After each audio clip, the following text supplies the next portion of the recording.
aquest fragment de pintura mural que teniu aquí prové d'una església de l'entorn de Burgos, Castella.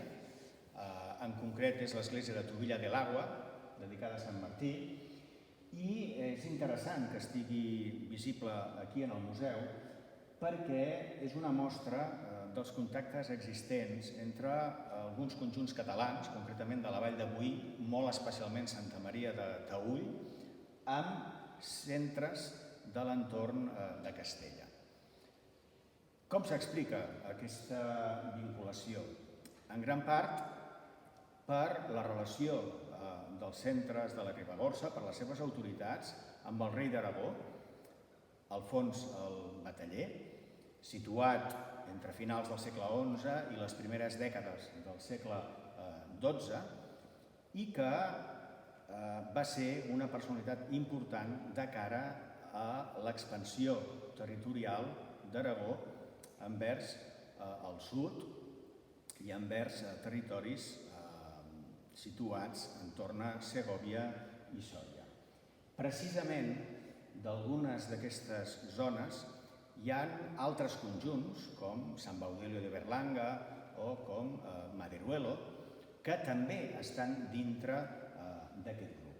És, doncs, una mostra molt interessant d'entendre el motiu pel qual hi ha punts de contacte entre centres aparentment molt distanciats, almenys des del punt de vista geogràfic. Una altra qüestió aquí a tenir en compte és precisament la temàtica. Aquí veiem dos àngels, molt probablement la figura de la dreta sigui en realitat l'arcàngel Sant Miquel, lluitant contra el mal, representat a través d'aquest drac que té dos caps, com podeu veure a banda i banda de la composició.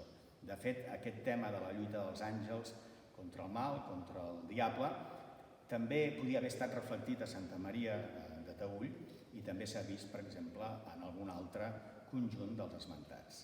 Queda només un detall per acabar. Hem parlat de Sòria i de Segòvia, però aquest conjunt ve de Burgos. De fet, un altre motiu pel qual podria haver hagut aquesta relació és que